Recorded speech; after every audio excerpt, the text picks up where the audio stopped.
MD news के मेरदर्शन bulletin में आप सभी का स्वागत है। आज के बुलेटिन के साथ मैं हूं निशा। मैं आपको बताती चलूं कि जिस तरीके से अफवाहें आ रही थी, अभी आपने सुना होगा 2-3 दिन से अफवाहें चल रही थी कि 24 तारीख से जो आंशिक लॉकडाउन लगा हुआ है ये खत्म हो जाएगा। लेकिन आपको बताती चलूं कि लॉकडाउन की जो तिथि है वो बढ़ा दी गई है। अब 30 मई तक लॉकडाउन रहेगा। जिस तरीके से आंशिक लॉकडाउन चल रहा है उसी तरीके से रहेगा, क्योंकि सभी को लग रहा है कि लॉकडाउन की वजह से आंकड़ा घट रहा है और इसका सभी सपोर्ट भी कर रहे हैं। जिस तरीके से आंकड़ा कोरोना मरीजों का बहुत तेजी से बढ़ा था, लेकिन लॉकडाउन पीरियड में आंकड़ा घटने पर लगा हुआ है और इस आंकड़े को और घटाने के लिए, ताकि हम लोग बच सकें, उसको ध्यान में रखते हुए लॉकडाउन का जो पीरियड है वो बढ़ा दिया गया। इसलिए मैं बार बार आप लोगों से कहती हूँ कि अफवाहों पर ध्यान ना दें। जब भी उस खबर को पुख्ता माने, जब उसका कोई सबूत आपके पास हो या सही तरीके से आपके पास वो खबर पहुंचाई जाए। दूसरी ओर मैं आपसे बताना चाहूंगी कि हमारे पास कई फोन भी आ रहे थे, कई लोगों ने हमसे कहा भी कि इस बार आंशिक लॉकडाउन में बहुत से रेस्टोरेंट खुले हुए हैं, बहुत सी जगहों पर जो है पूरा दिन रेस्टोरेंट खुले रहते हैं, तो उसका कारण क्या है। आज हमारी मेरदर्शन की टीम कई जगहों पर पहुंची और जायजा भी लिया और चेक भी किया। मैं आपको बताती हूँ उसका कारण क्या रहा। पिछले साल जब लॉकडाउन लगा था तो संपूर्ण लॉकडाउन था। उसमें जो प्रधानमंत्री मोदी द्वारा रसोई खोली गई थी, जैसे किसी के घर में कोई परेशानी है, जो रोज कमाने खाने वाले हैं, उनके यहाँ खाना नहीं बन पा रहा था, तो वहां से उनको खाना प्रोवाइड किया जा रहा था। दूसरी बात, जैसे कि कोरोना पॉजिटिव मरीज हैं, उनके यहाँ कोई खाना बनाने वाला नहीं है, सभी बीमार हैं, तो उनको भी खाना वहीं से दिया जा रहा था। लेकिन इस बार ऐसा कोई नहीं है कि कोई प्रधानमंत्री मोदी रसोई चलाई जा रही है या कोई प्रतिदिन इस तरीके से भोजन दिया जा रहा है। उसको लेकर के सरकार द्वारा इस तरीके के आदेश दिए गए हैं कि रेस्टोरेंट में ऑनलाइन डिलीवरी जो चल रही है, ऑनलाइन डिलीवरी दी जाएगी और खाना बनाया जाएगा। अब उस चीज को हम लोगों को सोचना है कि खाना बनाने के लिए व्यक्ति जाएगा कहाँ, अपना रेस्टोरेंट उसे खोलना होगा और जब खाना बनाएंगे तो खोलकर बनाएंगे और वहीं से पैकिंग भी जा रही है। अभी कुछ दिनों पहले आप देख रहे थे कि दवाइयों की कालाबाजारी चल रही थी, इंजेक्शन की कालाबाजारी चल रही थी, एक और कहा जा रहा था कि मेडिकल में, अस्पतालों में लूट चल रही है। लेकिन अब जो खाने की चीजें हैं जो हमें जरूर ही लेनी है, उन पर भी यदि इस तरीके की लूट चलेगी तो एक आम आदमी क्या करेगा। एक तो लॉकडाउन लगा हुआ है, कोरोना से परेशान है, दूसरी ओर इस तरीके की धांधलेबाजी चल रही है। सबसे बड़ी बात है, जो सब्जी और फल बेचने हमारी गलियों में आ रहे हैं, वो लोग मास्क नहीं लगाए रहते हैं।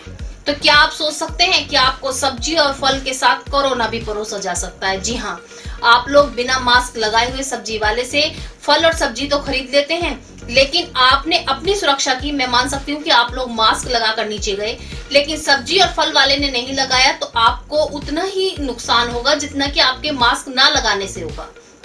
हो सकता हो वो पॉजिटिव हो, अपने परिवार का पालन करने के लिए घर से निकला हो। तो मैं आप लोगों से यही कह रही हूँ कि यदि फल और सब्जी वाले बिना मास्क के हों और आपकी नहीं सुनते हैं, मास्क नहीं लगाते हैं, तो आप उनसे सामान लेना बंद कर दें। फल और सब्जी वाले ही नहीं, किराना की दुकान पर भी जहां भी आप कोई सामान लेते हैं, यदि वहां पर मास्क नहीं लगाया हो तो आप अपनी सुरक्षा के लिए, अपने परिवार की सुरक्षा के लिए उनसे सामान ना लें, ताकि आप अपने परिवार में कोरोना ना ले जाएं। मैं एक बार फिर मेरदर्शन परिवार की ओर से कहती हूँ कि कोरोना महामारी को यदि जड़ से हराना है तो हम सबको एक साथ होना होगा, जागरूक होना होगा, नियमों का पालन करना होगा। MD paramedical and hotel management institute Bharat सरकार द्वारा मान्यता प्राप्त। छात्र छात्राओं के उज्जवल भविष्य के लिए paramedical diploma degree certificate course, hotel management diploma degree course, प्रवेश प्रारंभ, Shraddhapuri, Kankarkheda, Meerut. MD paramedical and hotel management institute लाया है एक ही छत के नीचे छात्र छात्राओं का उज्जवल भविष्य। Hotel management diploma degree course व nursing, dental, first aid, lab, OT, x-ray diploma degree course. Shraddhapuri, Kankarkheda, Meerut 9760141320। आज के समाचारों के प्रायोजक हैं खेमचंद पहलवान, पूर्व सदस्य Uttar Pradesh Congress committee, Arvind Kumar Gupta, Marwari Bhoj, metro plaza, Delhi road, Meerut, doctor Beena Rani Agarwal, समाज सेविका। अब नजर डालते हैं आज की हेडलाइंस पर, जिसके प्रायोजक हैं zoom digital movie world. Corona का घटता आंकड़ा दे रहा है राहत, मरने वालों की संख्या में भी आ रही है धीरे धीरे कमी। कोरोना से लड़कर घर जाने वालों की संख्या बढ़ रही है अब तेजी से।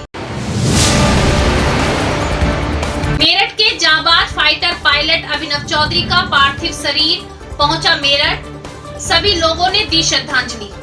पार्थिव शरीर को वायुसेना की गाड़ी से भेजा गया पैतृक गांव बागपत, परिजनों ने किया अंतिम संस्कार। थाना खरखौदा क्षेत्र के हाजीपुर में रहने वाली कलयुगी बहन ने प्रेम प्रसंग के चलते प्रेमी के साथ मिलकर सगे भाई की हत्या, 4 बेगुनाह युवकों पर लगाया कत्ल का इल्जाम। पुलिस ने सतर्कता दिखाते हुए बहन और उसके प्रेमी को किया गिरफ्तार। भावलपुर थाना क्षेत्र के जय भीम नगर में चाइल्ड लाइन व पुलिस ने रोकी नाबालिग लड़की की होने वाली शादी। लड़की के पिता ने चाइल्ड लाइन के कार्यकर्ताओं को लिखकर दिया पत्र, कहा लड़की के 18 वर्ष होने से पहले करे शादी तो करे कार्रवाई। कोरोना मरीजों और तीमारदारों के लिए भगवान बनकर आए कैंट विधायक सत्य प्रकाश अग्रवाल। मेडिकल कॉलेज के बाहर मरीजों के तीमारदारों को बांट रहे भोजन व कर रहे सभी की मदद।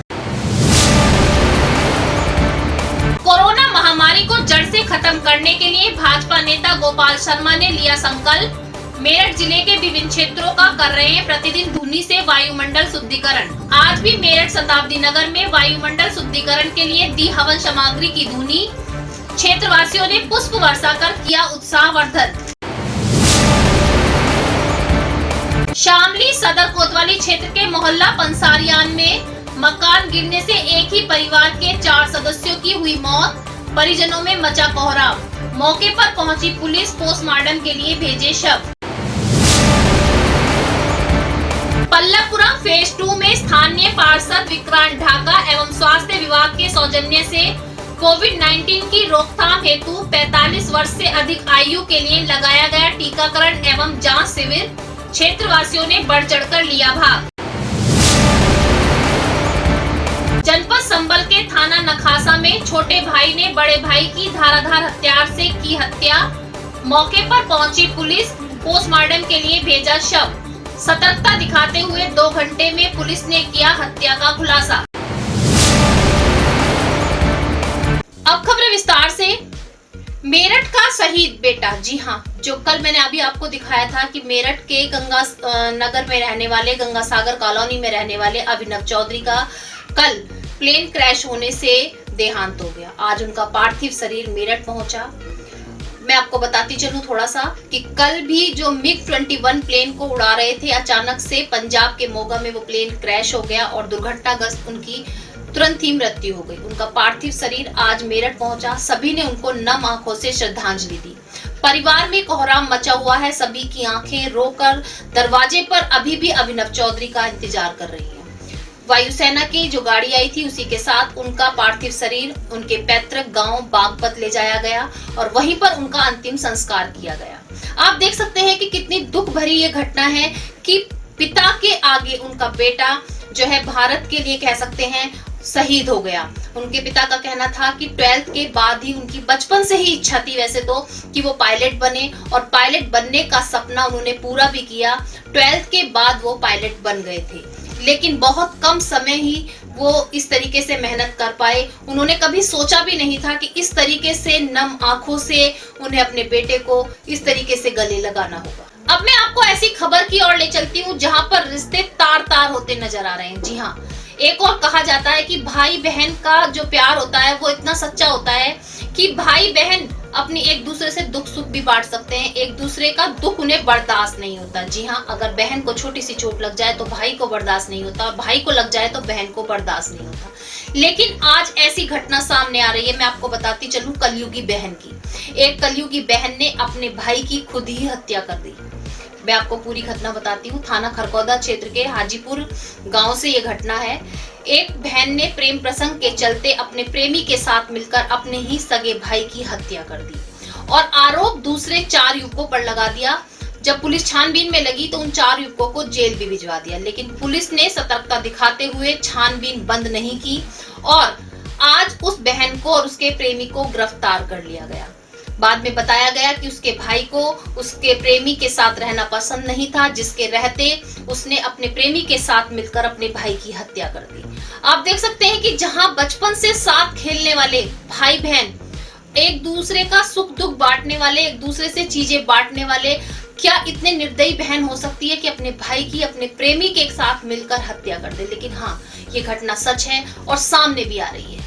की गई थी जिसके संदर्भ में मुकदमा दर्ज था। वो आमीन जो था 13 तारीख से ही लापता था। थाना पुलिस द्वारा बहुत अच्छा काम करके इसको सर्विलांस के आधार पर और मुखबिरी के आधार पर वर्कआउट किया गया, जिसमें मृतक की बहन मोशिना और उसका प्रेमी शारिक, इनके नाम प्रकाश में आए। दोनों को गिरफ्तार किया गया है, आला मतलब बरामद किया गया है।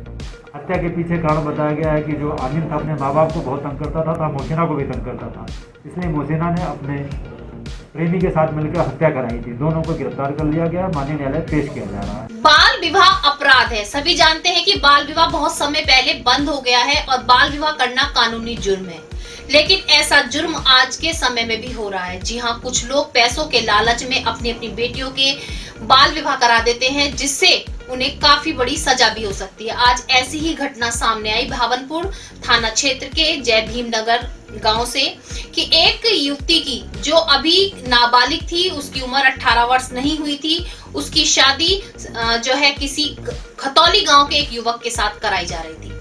किसी ने, उनके घर के ही परिवार के सदस्य ने, किसी महिला ने 1098 पर चाइल्ड लाइन को कॉल की। चाइल्ड लाइन की पूरी टीम मौके पर पहुंची, साथ में पुलिस भी पहुंची। पूरी छानबीन की गई तो अभी लड़की 17 वर्ष की भी पूरी नहीं थी। कागजों के आधार से देखा जाए तो लड़की की उम्र 14 वर्ष थी, लेकिन अगर वैसे देखा जाए जो उन्होंने बताया उसके अनुसार 17 वर्ष थी। पिता को, आरोपी पिता को उन्होंने अभी गिरफ्तार नहीं करवाया। उन्होंने पिता से एक लेटर लिखवाया। लेटर में लिखा गया कि यदि समय से पहले वो अपनी बेटी की शादी करते हैं तो उनके खिलाफ कानूनी कार्रवाई की जा सकती है। चाइल्ड लाइन के सभी कार्यकर्ताओं ने शादी को रुकवाया, साथ साथ लड़की से भी बात की, लड़की की काउंसलिंग भी की। तो लड़की अभी जो कक्षा 7वीं में पढ़ती है। एक और आप देख रहे हैं कि किस तरीके से बाल विवाह पर रोक लगाई गई है, दूसरी ओर गांव में चोरी छिपके इस तरीके से शादियां की जा रही हैं। पिता का कहना था कि बिचौलिया ने शादी तय कराई थी, जब टीम वहां पहुंची तो बिचौलिया घर से ताला लगाकर फरार था। लेकिन इस तरीके की घटनाएं जो सामने आ रही हैं तो उस पर रोक लगानी बहुत जरूरी है। चाइल्ड लाइन के सभी सदस्यों ने कहा कि यदि ऐसी कहीं भी घटना कोई भी देखता है तो तुरंत कॉल करे। चाइल्ड लाइन के जो सदस्य हैं पहुंचेंगे और इस तरीके के बाल विवाह पर रोक लगाएंगे। मेरा नाम अनीता राणा है। मैं जेनिस फाउंडेशन और चाइल्ड हेल्पलाइन 1098 जो कि भारत सरकार के द्वारा महिला बाल विकास मंत्रालय के द्वारा चलाई जाती है, मेरे जिले में हम लोग काम कर रहे हैं। इसमें परसों एक कॉलर की मेरे पास कॉल आई जिसमें उसने सूचना दी कि नाबालिग बच्ची का विवाह भावनपुर थाने में जय भीम नगर में वो बच्ची रहती है, वहाँ पर उसका विवाह कराया जा रहा है। कल सुबह उस कॉलर ने हमें पूरी जानकारी दी, जगह के बारे में बताया, और कल हम लोगों की चाइल्ड लाइन की टीम, जिला बाल संरक्षण इकाई, भावनपुर थाने की टीम संयुक्त रूप से मिल करके उस परिवार तक पहुंची जहां पर बच्ची का विवाह करवाया जा रहा था। 22 तारीख को बारात आनी थी, 21 तारीख को हमारी टीम वहाँ पहुँच गई थी और शादी की तैयारियाँ की जा रही थी। तो उसमें जाके परिजनों से बात की, बच्ची की काउंसलिंग करी, परिजनों को समझाया और बच्ची की जो उम्र के कागज़ थे वो मांगे गए जिसमें बच्ची नाबालिग थी। और परिजनों को समझाने के बाद उन्हें बताया कि इस तरह से नाबालिग बच्ची का बाल विवाह करना गैर कानूनी है और उस परिजनों को इसके बारे में जानकारी नहीं थी। उन्होंने लिखित रूप में हमको ये एक पत्र दिया जिसमें उन्होंने बताया कि अब हम बच्ची का विवाह बालिग होने तक नहीं करेंगे। अगर नाबालिग होने पर हम बच्ची का विवाह करते हैं तो आप वहाँ पर कानूनी कार्रवाई कर सकते हैं। इस तरह से परिवार को समझाया। उसके आसपास जितने भी लोग थे सभी को 1098 के बारे में जानकारी दी कि अभी, और इसी के साथ मैं आपके चैनल के माध्यम से एक अपील करना चाहती हूँ कि जहाँ कहीं भी बच्चों के अधिकारों का हनन होते हुए अगर कोई भी व्यक्ति देखता है तो 1098 जो बच्चों की बहुत एक हेल्पलाइन है जो बच्चों के लिए लगातार काम कर रही है, इस पर अपना। अब नजर डालते हैं जिला संबल की खबर पर। जी हाँ, मैंने आपको दिखाया कि किस तरीके से कलयुगी रिश्ते तार तार हो रहे हैं। बहन भाई हो, भाई भाई हो, इनके संबंध ऐसे होते हैं कि बचपन से लेकर साथ में जो है बड़े होते हैं और एक दूसरे के साथ सुख दुख बांटते हैं, हर चीज बांटते हैं। लेकिन आज ऐसी दूसरी घटना संभल से भी सामने आई जो मैं आपको बताती चलूं कि सगे भाई ने और अपने ही सगे बड़े भाई की हत्या कर दी और पुलिस ने तुरंत 2 घंटे के अंदर खुलासा भी कर दिया। मैं आपको बताती चलूं, जिला संबल के नखासा गांव में एक सगे छोटे भाई ने बड़े सगे छोटे भाई की धारादार हथियार से मारकर हत्या कर दी। लेकिन पुलिस ने सतर्कता दिखाते हुए 2 घंटे में ही हत्या का खुलासा कर दिया।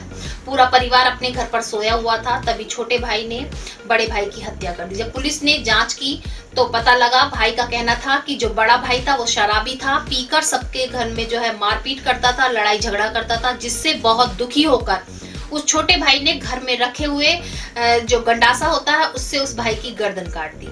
पुलिस के कार्य की सभी सराहना कर रहे हैं, लेकिन दूसरी ओर जो भाई के लिए भाई ने कदम उठाया, एक तरीके से कह सकते हैं कि परेशानी में उठाया, लेकिन ये कोई हल नहीं था। परेशानी का हल था कि पुलिस से कहते, कंप्लेंट करते और बहुत तरीके थे, लेकिन भाई ही अगर भाई की हत्या कर दे, ये कहीं की भी कह सकते हैं कि कहीं भी इस तरीके से परेशानी का सॉल्यूशन नहीं निकल सकता।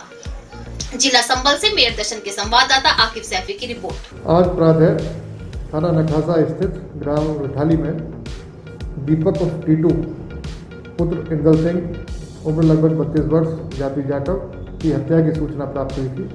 सूचना पर स्थानीय पुलिस द्वारा मौके पर पहुंचकर मौका मुआयना किया गया तो मृतक का शव उसके मकान के अंदर उसके कमरे में बेड पर पड़ा पाया गया, जिस पर धारदार हथियार के निशान पाए गए हैं। प्रारंभिक जांच व पूछताछ में मृतक का उसके परिजनों, उसकी मां व उसके पिता व उसके भाई से विवाद रहता था। इसी विवाद के चलते हत्या किया जाना प्रतीत हो रहा है। जांच के दौरान मृतक का छोटा भाई आकाश, जो कि अर्धविक्षिप्त है, के शरीर पर व कपड़ों पर खून के निशान मिले हैं, जिसको हिरासत में लेकर पूछताछ की जा रही है। अभियोग पंजीकृत कर लिया गया है, आवश्यक वैधानिक कार्रवाई की जा रही है। आज के बुलेटिन में बस इतना ही। तेज और ताजा खबरें जानने के लिए देखते रहिए मेयर दर्शन। यदि आप भी हमारे साथ जुड़ना चाहते हैं तो नीचे दिए गए नंबर पर संपर्क करें और सब्सक्राइब करें MD न्यूज मेरठ।